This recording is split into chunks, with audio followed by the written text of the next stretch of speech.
എലത്തൂരിലേത് തീവ്രവാദി ആക്രമണം.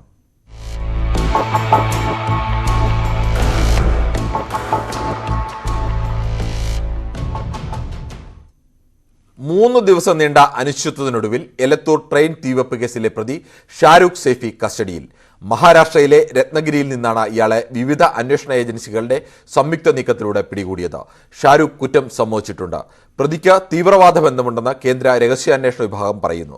മറ്റൊരാളുടെ നിർദ്ദേശപ്രകാരമാണ് ട്രെയിനിൽ തീവെപ്പ് നടത്തിയതെന്ന് പ്രതി പറഞ്ഞതായും അന്വേഷണ ഉദ്യോഗസ്ഥർ വ്യക്തമാക്കി.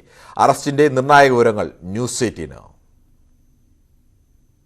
ക്രൈം ത്രില്ലർ സിനിമയിലേതെന്ന പോലെ അന്വേഷണ സംഘത്തിന്റെ നാടകീയ നീക്കങ്ങളിലാണ് പ്രതി ഷാരൂഖ് സൈഫി വലയിലായത്. ഷഹീൻബാഗിലെ വീട്ടുകാരിൽ നിന്നും ലഭിച്ച വിവരത്തിന്റെ അടിസ്ഥാനത്തിലായിരുന്നു നിർണായകമായ നീക്കം. വിവരങ്ങളുടെ അടിസ്ഥാനത്തിൽ ഷാരൂഖിന്റെ 6 ഫോണുകൾ അന്വേഷണ സംഘം നിരീക്ഷണത്തിലാക്കി. പുലർച്ചെ 1:30 ഇതിലൊരു ഫോൺ സ്വിച്ച് ഓൺ ആയതോടെ ലൊക്കേഷൻ കേന്ദ്രീകരിച്ച അന്വേഷണം. ആശുപത്രികളിലേക്ക് അന്വേഷണ സംഘത്തിന്റെ ഫോൺ കോളുകൾ. രത്നഗിരിയിലെ ആശുപത്രിയിൽ തലയ്ക്ക് പരിക്കുപറ്റിയാൾ എത്തിയെന്നും ചികിത്സ പൂർത്തിയാക്കാതെ മുങ്ങിയെന്നും വിവരം. 25ഓളം ATS പോലീസ് ഉദ്യോഗസ്ഥരുടെ രത്നഗിരി റെയിൽവേ സ്റ്റേഷൻ കേന്ദ്രീകരിച്ചുള്ള തെരച്ചിൽ 2 മണിയോടുകൂടി ഷാരൂഖിനെ കീഴ്പ്പെടുത്തി. തലയിലും മുഖത്തും ട്രെയിനിൽ നിന്ന് ചാടിയതും പൊള്ളലേറ്റതുമായ പരുക്കുകൾ. സംസാരിക്കാൻ ബുദ്ധിമുട്ടുണ്ടെങ്കിലും പ്രതി കുറ്റം സമ്മതിച്ചു. ഞെട്ടിക്കുന്ന വിവരങ്ങൾ അന്വേഷണ സംഘത്തിന്. പ്രതിക്ക് മാനസിക പ്രശ്നങ്ങളില്ല. ആക്രമണത്തിന് പിന്നിൽ കൃത്യമായ ആസൂത്രണം. മറ്റൊരാളുടെ നിർദ്ദേശപ്രകാരമായിരുന്നു ഈ ആക്രമണം. ഇതിനായി പെട്രോൾ കേരളത്തിൽ നിന്നു തന്നെ വാങ്ങി. പ്രതിക്ക് തീവ്രവാദ ബന്ധമുണ്ടെന്ന രഹസ്യാന്വേഷണ വിഭാഗത്തിന്റെ കണ്ടെത്തലാണ് ഇനിയേറെ നിർണായകം. ഡൽഹിക്ക് പുറത്തേക്ക് സഞ്ചരിച്ചിട്ടില്ലെന്ന് കുടുംബം പറയുന്ന ഷാരൂഖ് സൈഫി എങ്ങനെ കേരളത്തിലെത്തി? ഈ ആക്രമണത്തിന് എന്തുകൊണ്ട് എലത്തൂർ തന്നെ തെരഞ്ഞെടുത്തു? എലത്തൂരിൽ നിന്ന് പിന്നീട് രക്ഷപ്പെട്ടത് ആരുടെയെങ്കിലും സഹായത്താലാണോ? ഇങ്ങനെ നിരവധി ചോദ്യങ്ങൾ ഇനിയും ഉത്തരം കിട്ടാതെ ബാക്കിയായിട്ടുണ്ട്. ഈ ചോദ്യങ്ങൾക്കുള്ള ഉത്തരമെല്ലാം വിശദമായ ചോദ്യം ചെയ്യലിലൂടെ ലഭിക്കും എന്ന് തന്നെ പ്രതീക്ഷിക്കാം. വിവിധ ബ്യൂറോകൾക്കൊപ്പം അശ്വിൻ വല്ലത്ത്, ന്യൂസ് 18 കോഴിക്കോട്. എലത്തൂർ ട്രെയിൻ തീവെപ്പ് കേസിലെ പ്രതി ഷാരൂഖ് സൈഫിയെ റോഡ് മാർഗം കേരളത്തിലെത്തിക്കും. കനത്ത സുരക്ഷയിലാണ് ഷാരൂഖുമായുള്ള സംഘത്തിന്റെ യാത്ര. കോഴിക്കോട്ടെ കോടതിയിൽ ഹാജരാക്കിയ ശേഷം കസ്റ്റഡിയിൽ വാങ്ങാനാണ് അന്വേഷണ സംഘത്തിന്റെ നീക്കം. രത്നഗിരിക്കടുത്ത് കേത് റെയിൽവേ സ്റ്റേഷനിൽ പരിക്കേറ്റ നിലയിൽ കണ്ടെത്തിയ ഷാരൂഖിനെ നാട്ടുകാരാണ് ആശുപത്രിയിലെത്തിച്ചത്. ആശുപത്രിയിൽ നിന്ന് രക്ഷപ്പെട്ട ഇയാളെ മഹാരാഷ്ട്ര ATS പിടികൂടുകയായിരുന്നു. कल रात में हमें इंटेलिजेंस एजेंसी से एक इनपुट मिला था. तो रत्नागिरी में जो केरला में जो केस हुआ है ट्रेन का, वांटेड एक्यूज रत्नागिरी में होने के चांसेस है, ऐसा इन्फॉर्मेशन था. रत्नागिरी रेलवे स्टेशन पे वो हमें हमारी टीम के लोगों को मिला है. ना वो अभी हमने उसको केरला पुलिस की जो इन्वेस्टिगेशन की टीम है वो रत्नागिरी आई थी सब मॉर्निंग में, उनको अभी अगले तपास के लिए हैंड ओवर किया है. പ്രതിയെ പിടികൂടിയ അന്വേഷണ സംഘത്തെ കേന്ദ്ര റെയിൽവേ മന്ത്രി അശ്വിനി വൈഷ്ണവ് അഭിനന്ദനം അറിയിച്ചു. This heinous crime has been apprehended in Ratnagiri district of Maharashtra. I thank the government of Maharashtra, their police, RPF and all the people connected with this, including NIA, who have been able to very rapidly, very quickly apprehend this person. Kerala പോലീസിന് കൈമാറിയ Shahrukh സൈഫിയെ തെളിവെടുപ്പിനായി road മാർഗമാണ് കോഴിക്കോടെത്തിക്കുക. ഏലത്തൂരെത്തിക്കാൻ 19 മണിക്കൂർ എടുക്കും. കനത്ത സുരക്ഷയിലാണ് സംഘത്തിന്റെ യാത്ര. കോടതിയിൽ ഹാജരാക്കിയ ശേഷമാവും തെളിവെടുപ്പ് ഉൾപ്പെടെയുള്ള കാര്യങ്ങൾ. It was a combined effort by our SIT, which was constituted by us, and with the cooperation of central agencies and Maharashtra police. The suspected accused has been taken into custody, and he'll be brought back to Kerala. I am in touch with the Maharashtra DGP. മകൻ കുറ്റക്കാരനാണെങ്കിൽ ശിക്ഷിക്കപ്പെടണമെന്ന് ഷാരൂഖിന്റെ അച്ഛൻ പറഞ്ഞു. March 31 മകനെ കാണാനില്ലെന്ന് പോലീസിന് പരാതി നൽകിയിരുന്നു. അതേസമയം ഉത്തരമേഖല ADGP MR Ajith കുമാറിന്റെ നേതൃത്വത്തിലുള്ള സംഘം തീവയ്പുണ്ടായ ട്രെയിനിന്റെ ബോഗികളിൽ പരിശോധന നടത്തി. ന്യൂസ് 18 കോഴിക്കോട്. എലത്തൂർ ട്രെയിൻ ആക്രമണ കേസിൽ പ്രതിയെ 3 ദിവസത്തിനകം പിടികൂടിയ അന്വേഷണ സംഘത്തെ അഭിനന്ദിച്ച മുഖ്യമന്ത്രി പിണറായി വിജയൻ. സംഭവം നടന്ന ഉടൻ തന്നെ കുറ്റക്കാരെ കണ്ടെത്താൻ സംസ്ഥാന പോലീസ് മേധാവിക്ക് നിർദ്ദേശം നൽകിയിരുന്നു. അന്വേഷണത്തിൽ പങ്കാളികളായ എല്ലാ പോലീസ് ഉദ്യോഗസ്ഥരെയും മഹാരാഷ്ട്ര ATS, കേന്ദ്ര ഇന്റലിജൻസ്, റെയിൽവേ അടക്കം സഹകരിച്ച മറ്റ് ഏജൻസികളെയും മുഖ്യമന്ത്രി അഭിനന്ദിച്ചു. എലത്തൂർ ട്രെയിൻ തീവെപ്പിൽ മരിച്ചവരുടെ കുടുംബങ്ങൾക്ക് 5 ലക്ഷം രൂപ ആശ്വാസ സഹായം നൽകാൻ മന്ത്രിസഭാ തീരുമാനം. പരിക്കേറ്റവർക്ക് സൗജന്യ ചികിത്സ നൽകാനും മന്ത്രിസഭാ യോഗത്തിൽ തീരുമാനമായി. കേരള പോലീസ് പുറത്തുവിട്ട പ്രതിയുടെ രേഖാചിത്രം ഉപയോഗിച്ചുള്ള ട്രോളുകൾക്കും പരിഹാസങ്ങൾക്കും മറുപടിയുമായി കേരള പോലീസ്. പ്രതിയെ നേരിട്ട് കണ്ട് വരയ്ക്കുന്നതല്ല രേഖാചിത്രം. ദൃക്സാക്ഷികൾ ഓർമ്മയിൽ നിന്ന് പറഞ്ഞു കൊടുക്കുന്ന ലക്ഷണങ്ങൾ വെച്ചിട്ടാണ് രേഖാചിത്രം തയ്യാറാക്കുന്നത്. പറഞ്ഞു കിട്ടുന്ന ഫീച്ചേഴ്സ് എപ്പോഴും ശരിയാവണമെന്നില്ല. കുറ്റകൃത്യം നടക്കുന്ന സമയത്തുണ്ടാകുന്ന പരിഭ്രാന്തിയിൽ ആളുകൾക്ക് മുഖം കൃത്യമായി ഓർത്തെടുക്കാൻ സാധിക്കണമെന്നുമില്ല. രേഖാചിത്രം ശരിയായിട്ടുള്ള നിരവധി കേസുകളുമുണ്ടെന്നും കേരള പോലീസ് ഫേസ്ബുക്കിൽ കുറിച്ചു. പ്രതിയുടെ രേഖാചിത്രവുമായി ഒരു സമയവും യഥാർത്ഥ രൂപത്തിലില്ലെന്നാണ് വിമർശനത്തിന് വഴിയൊരുക്കിയത്. ഒരു ചെറിയ ഇടവേളയിലേക്ക്.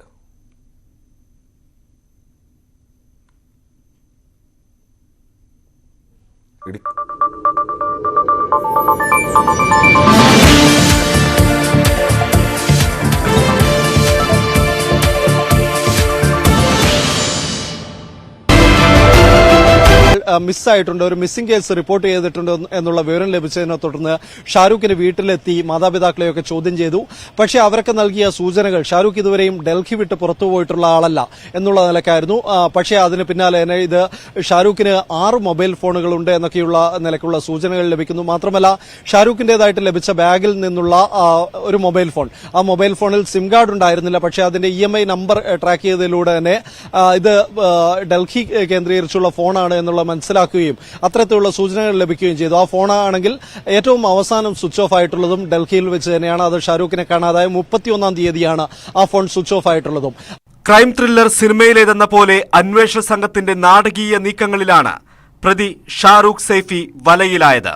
ഷഹീൻബാഗിലെ വീട്ടുകാരിൽ നിന്ന് ലഭിച്ച വിവരത്തിന്റെ അടിസ്ഥാനത്തിലായിരുന്നു നിർണായകമായ നീക്കം. വിവരങ്ങളുടെ അടിസ്ഥാനത്തിൽ ഷാരൂഖിന്റെ 6 ഫോണുകൾ അന്വേഷണ സംഘം നിരീക്ഷണത്തിലാക്കി. പുലർച്ചെ 1:30 ഇതിലൊരു ഫോൺ സ്വിച്ച് ഓൺ ആയതോടെ ലൊക്കേഷൻ കേന്ദ്രീകരിച്ച അന്വേഷണം. ആശുപത്രികളിലേക്ക് അന്വേഷണ സംഘത്തിന്റെ ഫോൺ കോളുകൾ. രത്നഗിരിയിലെ ആശുപത്രിയിൽ തലയ്ക്ക് പരിക്കുപറ്റിയാൽ എത്തിയെന്നും ചികിത്സ പൂർത്തിയാക്കാതെ മുങ്ങിയെന്നും വിവരം. 25ഓളം ATS പോലീസ് ഉദ്യോഗസ്ഥരുടെ രത്നഗിരി റെയിൽവേ സ്റ്റേഷൻ കേന്ദ്രീകരിച്ചുള്ള തെരച്ചിൽ. 2 മണിയോടുകൂടി ഷാരൂഖിനെ കീഴ്പ്പെടുത്തി. തലയിലും മുഖത്തും ട്രെയിനിൽ നിന്ന് ചാടിയതും പൊള്ളലേറ്റതുമായ പരുക്കുകൾ. സംസാരിക്കാൻ ബുദ്ധിമുട്ടുണ്ടെങ്കിലും പ്രതി കുറ്റം സമ്മതിച്ചു. ഞെട്ടിക്കുന്ന വിവരങ്ങൾ അന്വേഷണ സംഘത്തിന്. പ്രതിക്ക് മാനസിക പ്രശ്നങ്ങളില്ല. ആക്രമണത്തിന് പിന്നിൽ കൃത്യമായ ആസൂത്രണം. മറ്റൊരാളുടെ നിർദ്ദേശപ്രകാരമായിരുന്നു ഈ ആക്രമണം. ഇതിനായി പെട്രോൾ കേരളത്തിൽ നിന്നു തന്നെ വാങ്ങി. പ്രതിക്ക് തീവ്രവാദ ബന്ധമുണ്ടെന്ന രഹസ്യാന്വേഷണ വിഭാഗത്തിന്റെ കണ്ടെത്തലാണ് ഇനിയേറെ നിർണായകം. ഡൽഹിക്ക് പുറത്തേക്ക് സഞ്ചരിച്ചിട്ടില്ലെന്ന് കുടുംബം പറയുന്ന ഷാരൂഖ് സൈഫി എങ്ങനെ കേരളത്തിലെത്തി? ഈ ആക്രമണത്തിന് എന്തുകൊണ്ട് എലത്തൂർ തന്നെ തെരഞ്ഞെടുത്തു? എലത്തൂരിൽ നിന്ന് പിന്നീട് രക്ഷപ്പെട്ടത് ആരുടെയെങ്കിലും സഹായത്താലാണോ? ഇങ്ങനെ നിരവധി ചോദ്യങ്ങൾ ഇനിയും ഉത്തരം കിട്ടാതെ ബാക്കിയായിട്ടുണ്ട്. ഈ ചോദ്യങ്ങൾക്കുള്ള ഉത്തരമെല്ലാം വിശദമായ ചോദ്യം ചെയ്യലിലൂടെ ലഭിക്കും എന്ന് തന്നെ പ്രതീക്ഷിക്കാം. വിവിധ ബ്യൂറോകൾക്കൊപ്പം അശ്വിൻ വല്ലത്ത്, ന്യൂസ് 18 കോഴിക്കോട്. എലത്തൂർ തീവെപ്പ് കേസിലെ പ്രതിയെ എത്രയും പെട്ടെന്ന് കേരളത്തിലെത്തിക്കുമെന്ന് സംസ്ഥാന പോലീസ് മേധാവി അനിൽകാന്ത് പറഞ്ഞു. The suspected accused in the Kozhikode train incident has been apprehended by the authorities. Right now he is in Ratnagiri. It was a combined effort by our SIT, which was constituted by us. The SIT had officers from the ATS also. And with the cooperation of central agencies and Maharashtra police, the suspected accused has been taken into custody and he'll be brought back to Kerala. I am in touch with the Maharashtra DGP and further details on his interrogation and all that, whatever is revealed will be shared with the media at an appropriate time. Thank you. പ്രതിയെ പിടികൂടിയ അന്വേഷണ സംഘത്തിന് കേന്ദ്ര rail മന്ത്രി അശ്വിനി വൈഷ്ണവ് അഭിനന്ദനം അറിയിച്ചു. Heinous crime has been apprehended in Ratnagiri district of Maharashtra. I thank the government of Maharashtra, their police, RPF and all the people connected with this, including NIA, who have been able to very rapidly, very quickly apprehend this person. Thanks. Elathur train ആക്രമണ കേസിൽ പ്രതിയെ 3 ദിവസത്തിനകം പിടികൂടി അന്വേഷണ സംഘത്തെ അഭിനന്ദിച്ച് മുഖ്യമന്ത്രി പിണറായി വിജയൻ. സംഭവം നടന്ന ഉടൻ തന്നെ കുറ്റക്കാരെ കണ്ടെത്താൻ സംസ്ഥാന പോലീസ് മേധാവിക്ക് നിർദ്ദേശം നൽകിയിരുന്നു.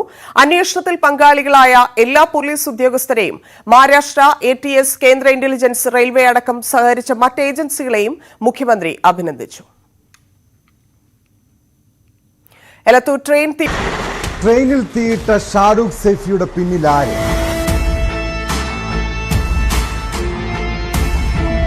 നിർണായക വിവരങ്ങൾ തേടി അന്വേഷണ സംഘം. അക്രമി ലക്ഷ്യമിട്ടത് കൂട്ടക്കൊലയോ?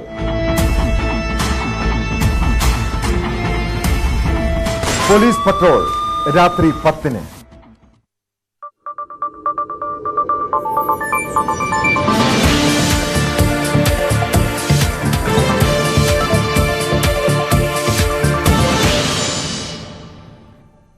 ഇടുക്കി ജില്ലയിലെ ശാന്തൻപാറ, ചിന്നക്കനാൽ പഞ്ചായത്തുകളിൽ ജനജീവിതത്തിന് ഭീഷണിയായ കാട്ടാന അരിക്കൊമ്പനെ പിടികൂടി പറമ്പിക്കുളത്തേക്ക് മാറ്റാൻ ഹൈക്കോടതി ഉത്തരവ്.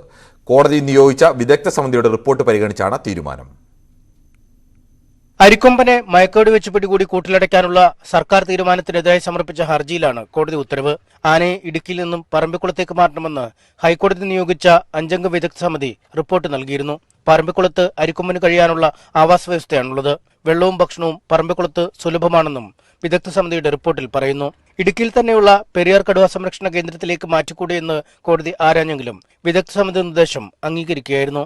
ആനയെ പിടികൂടുന്നതിന് റവന്യൂ, പോലീസ്, അഗ്നിരക്ഷാ വിഭാഗങ്ങൾ ആവശ്യമായ സഹായം നൽകണം. അരിക്കൊമ്പനെ പിടികൂടുന്നതിൽ സോഷ്യൽ മീഡിയ ആഘോഷങ്ങൾ വേണ്ട എന്നും കോടതി വ്യക്തമാക്കി. ആനയെ തടവിലാക്കണോ പുനരധിവസിപ്പിക്കണമോ എന്ന കാര്യത്തിൽ ചീഫ് ലൈഫ് വാർഡൻ തീരുമാനിക്കേണ്ടതെന്ന് സർക്കാർ നിലപാടെടുത്തപ്പോൾ പ്രശ്നത്തിന് ശാശ്വതമായ പരിഹാരമാണ് ലക്ഷ്യമെന്ന് കോടതി പറഞ്ഞു. ജനവാസ കേന്ദ്രത്തിലേക്ക് ഇറങ്ങുന്ന ഒരു മൃഗത്തെയും പിടികൂടുന്നത് പരിഹാരമല്ലെന്നും ജനങ്ങളെ കൂടി വിശ്വാസത്തിലെടുത്തുള്ള നടപടികളാണ് വേണ്ടതെന്നും കോടതി നിരീക്ഷിച്ചു.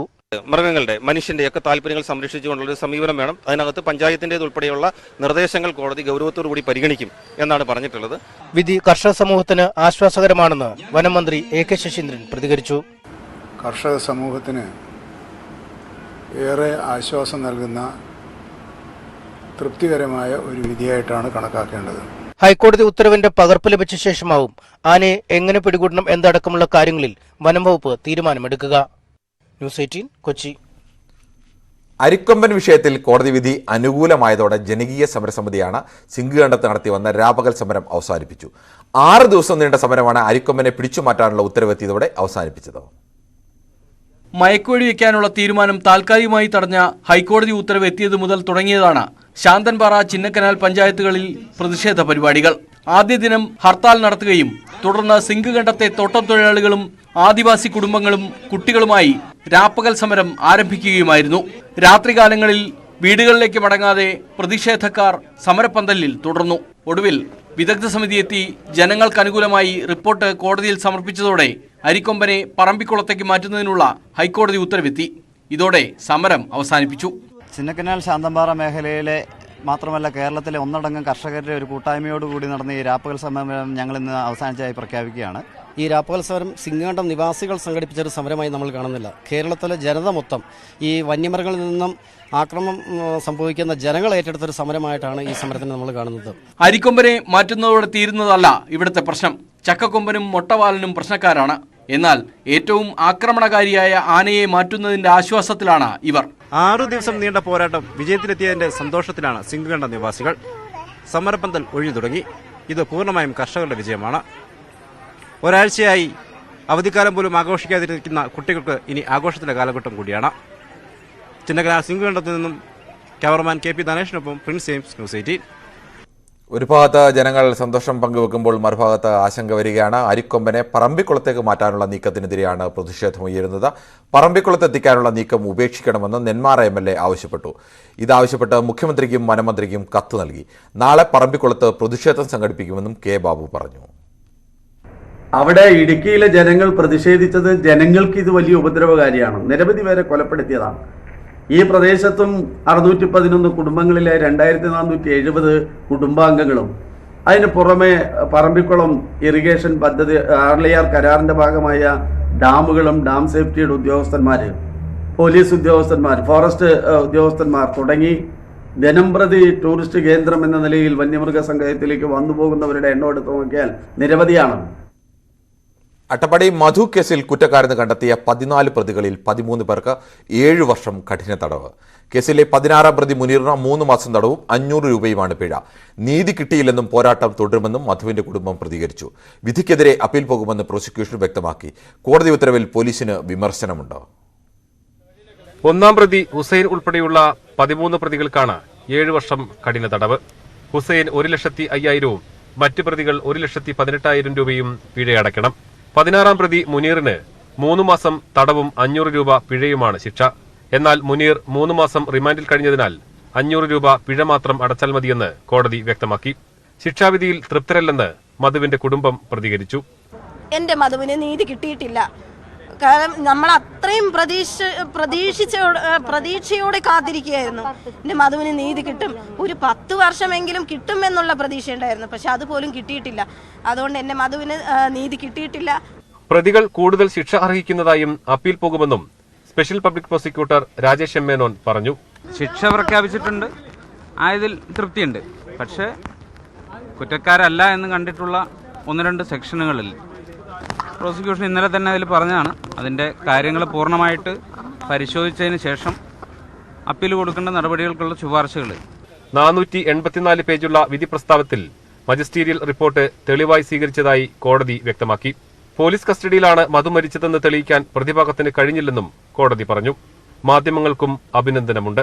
മാധ്യമങ്ങൾ ഇടപെട്ടില്ലായിരുന്നുവെങ്കിൽ അസ്വാഭാവിക മരണം മാത്രമായി മധു കേസ് മാറുമായിരുന്നുവെന്ന് വിധിയിൽ പറയുന്നു.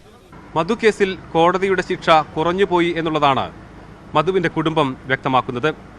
ഇതിനെതിരെ അപ്പീൽ പോകാനും മധുവിന്റെ അമ്മയും സഹോദരിയും തീരുമാനിച്ചു. അതായത് മറ്റൊരു നിയമ പോരാട്ടം ആരംഭിക്കുകയാണ്. ക്യാമറാമാൻ പ്രജിത് കോങ്ങാടിനോടൊപ്പം പ്രസാദ് ഉടുമ്പശ്ശേരി, ന്യൂസ് 18. ഇന്ത്യയിലെ ഏറ്റവും വലിയ റീറ്റെയിൽ ശൃംഖലയായ റിലയൻസ് റീറ്റെയിൽ ലിമിറ്റഡ് തങ്ങളുടെ ഓംനി ചാനലിലൂടെയുള്ള ബ്യൂട്ടി റീറ്റെയിൽ പ്ലാറ്റ്ഫോമായ തിര ലോഞ്ച് ചെയ്തു. തിര ആപ്പിനും വെബ്സൈറ്റിനുമൊപ്പം മുംബൈയിലെ ബാന്ദ്ര കുർള കോംപ്ലക്സിലുള്ള ജിയോ വേൾഡ് ഡ്രൈവിലെ ഷോറൂമും ഉദ്ഘാടനം ചെയ്തു. സൗന്ദര്യവർദ്ധക രംഗത്തെ ആഗോള ആഭ്യന്തര ബ്രാൻഡുകളുടെ ക്യൂറേറ്റഡ് ശേഖരമാണ് തിര ഉപഭോക്താക്കൾക്ക് വാഗ്ദാനം ചെയ്യുന്നത്. ഇന്ത്യയിലെ ഉപഭോക്താക്കൾക്ക് മികച്ച അനുഭവം പങ്കുവെക്കുക എന്ന ലക്ഷ്യത്തോടെയാണ് തിര ലോഞ്ച് ചെയ്തതെന്ന് എക്സിക്യൂട്ടീവ് ഡയറക്ടർ ഇഷ അംബാനി പറഞ്ഞു. ആലപ്പുഴ ചേർത്തല താലൂക്ക് ആശുപത്രിയിൽ പേവിഷബാധ ചികിത്സയിൽ ഗുരുതരമായ വീഴ്ച. റാബിസ് വാക്സിൻ എടുത്ത 14-കാരന്റെ ശരീരം തളർന്നു.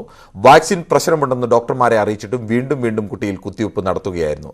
ന്യൂസ് 18 നടത്തിയ അന്വേഷണത്തിൽ പിഴവ് സംഭവിച്ചുവെന്ന് ആശുപത്രി സൂപ്രണ്ടും സ്ഥിരീകരിക്കുന്നു. കുടുംബം ആരോഗ്യമന്ത്രിക്ക് പരാതി നൽകി. News 18 exclusive. പൂച്ചയുടെ നഖം കൊണ്ട് മുറിവേറ്റതിനെ തുടർന്നാണ് 14-കാരൻ കാർത്തിക് റാബിസ് വാക്സിനേഷനായി ചേർത്തല താലൂക്ക് ആശുപത്രിയിൽ എത്തുന്നത്. ആദ്യ ഡോസ് വാക്സിൻ വണ്ടാനം മെഡിക്കൽ കോളേജിൽ നിന്ന് സ്വീകരിച്ചു. ചേർത്തലയിൽ നിന്ന് എടുത്ത 2ാം ഡോസ് മുതലാണ് ഗുരുതര ആരോഗ്യ പ്രശ്നങ്ങൾ കുട്ടിയിൽ കണ്ടു തുടങ്ങിയത്. മറ്റുള്ള ഡോസുകളെല്ലാം എടുത്തത് വെച്ചാൽ അതിനാണ് ഈ പ്രശ്നങ്ങൾ മുഴുവനും ഉണ്ടായിക്കൊണ്ടിരുന്നത്. അപ്പോൾ ഈ വാക്സിൻ എന്തെങ്കിലും പ്രശ്നം കാണുമെന്നാണ് ഞങ്ങൾ പൂർണ്ണമായിട്ട് വിശ്വസിക്കുന്നത്. അത് ഡോക്ടേഴ്സിനോട് പ്രത്യേകം ഓരോ വാക്സിൻ എടുക്കുമ്പോഴും ഞങ്ങൾ പറഞ്ഞുകൊണ്ടിരുന്നത്. അവർ അതിനൊരു മുഖവിലയ്ക്ക് എടുക്കുക, കാര്യങ്ങളൊന്നും ചോദിക്കുക, ശ്രദ്ധിക്കുക പോലും ചെയ്തില്ല. അതേ തുടർന്നാണ് ഇവന്റെ അവസ്ഥ ഇത്രയും മോശമായിട്ട് ഇത്രയും തളർന്നൊരു അവസ്ഥയിലേക്ക് നീങ്ങിയത്.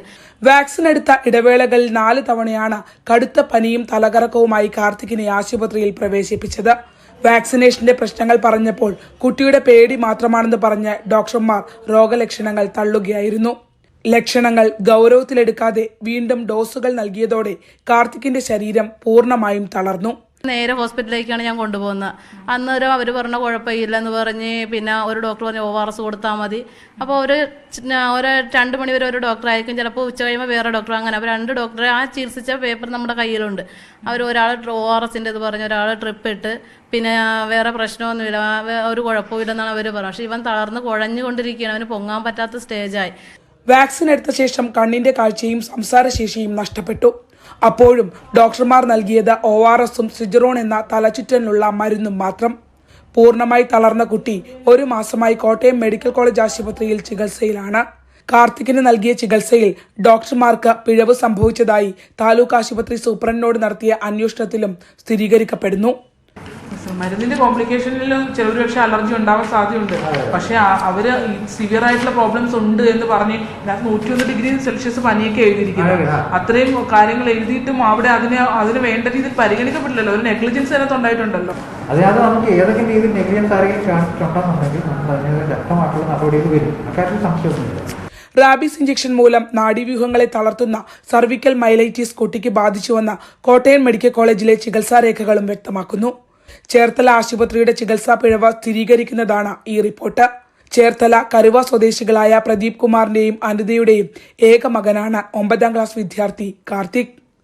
വാക്സിനേഷനിൽ പ്രശ്നമുണ്ടെന്ന് കുടുംബം നിരന്തരം ഡോക്ടർമാരെ അറിയിച്ചിട്ടും ചേർത്തല താലൂക്ക് ആശുപത്രി അധികൃതർ കുത്തിവെപ്പ് തുടരുകയായിരുന്നു. കളിച്ചും ചിരിച്ചും പഠിച്ചു നടക്കേണ്ട കാലഘട്ടത്തിൽ കാർത്തിക്കിനെ ഈ അവസ്ഥയിലേക്ക് എത്തിച്ചതിന് തീർച്ചയായും മറുപടി പറയേണ്ടത് സർക്കാരും ആരോഗ്യ വകുപ്പുമാണ്. ക്യാമറമാൻ പ്രശാന്ത് മംഗലശ്ശേരിക്കൊപ്പം ചേർത്തല കരുവയിൽ നിന്നും ശരണ്യ സ്നേഹജൻ, ന്യൂസ് 18. കേന്ദ്ര അന്വേഷണ ഏജൻസികൾക്കെതിരെ പ്രതിപക്ഷ പാർട്ടികളുടെ നീക്കത്തിന് സുപ്രീംകോടതിയിൽ നിന്ന് തിരിച്ചടി. ജനങ്ങൾക്കില്ലാത്ത നിയമപരീക്ഷ രാഷ്ട്രീയ നേതാക്കൾക്ക് നൽകാനാവില്ലെന്ന് നിരീക്ഷിച്ച കോടതി ഹർജി എങ്ങനെ നിലനിൽക്കുമെന്നും ആരാഞ്ഞു. അന്വേഷണ ഏജൻസികളുടെ പ്രവർത്തനങ്ങൾക്ക് മാർഗരേഖ നിർദ്ദേശിക്കണമെന്ന ആവശ്യം അപകടകരമാണെന്നും സുപ്രീംകോടതി വാദത്തിനിടെ പരാമർശിച്ചു. ഇതേ തുടർന്ന് പ്രതിപക്ഷ പാർട്ടികൾ ഹർജി പിൻവലിച്ചു. അന്വേഷണ ഏജൻസികളെ ദുരുപയോഗം ചെയ്യുന്നത് കാട്ടിയാണ് 14 പ്രതിപക്ഷ പാർട്ടികൾ ചേർന്ന് ഹർജി നൽകിയത്. തിരുവനന്തപുരം വെങ്ങാനൂർ പൗർണമിക്കാവ് ക്ഷേത്രത്തിലെ പ്രപഞ്ചയാഗത്തിൽ കേന്ദ്രമന്ത്രി പുരുഷോത്തം രൂപാല ദർശനം നടത്തി. യാഗത്തിൽ പങ്കെടുക്കാനും പൗർണമിക്കാവ് ദേവിയെ ദർശിക്കാൻ സാധിച്ചതും ഭാഗ്യമായി കാണുന്നുവെന്ന് അദ്ദേഹം പറഞ്ഞു. ക്ഷേത്രത്തിൽ ബാലത്രിപുര സുന്ദരി യാഗവും നടന്നു. ഹിമാലയത്തിൽ നിന്നെത്തിയ ശ്രീ കൈലാസപുരി ഭക്തർക്ക് നേരിട്ട് ദർശനം നൽകി. യാഗം വ്യാഴാഴ്ച സമാപിക്കും. മാർച്ച് 31 ആരംഭിച്ച യാഗം ഓരോ ദിനവും മന്ത്രങ്ങളും പ്രാർത്ഥനകളും നിറഞ്ഞ അന്തരീക്ഷത്തിൽ തുടരുകയാണ്. പൗർണമിക്കാവും പരിസരവും മറ്റൊരു ദേവലോകത്തിന്റെ അനുഭൂതിയാണ് ഭക്തർക്ക് നൽകുന്നത്. മംഗളഗണപതി പൂജയോടെയാണ് യാഗം തുടർന്നത്. ചതുർവേദ പാരായണവും നവഗ്രഹ യാഗവും ഹോമങ്ങളും ദീപാരാധനയും പ്രപഞ്ചയാഗത്തിന്റെ പുണ്യമായി നിറഞ്ഞു.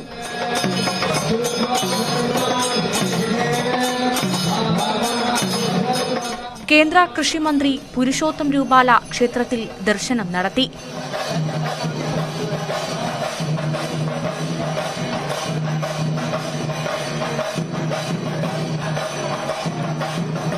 രാജ്യത്തിന്റെ വിവിധ ക്ഷേത്രങ്ങളിൽ നിന്നുള്ള പൂജാരിമാരെ പൗർണമിക്കാവിൽ കാണാൻ സാധിച്ചുവെന്ന് കേന്ദ്രമന്ത്രി പുരുഷോത്തം രൂപാലെ പറഞ്ഞു.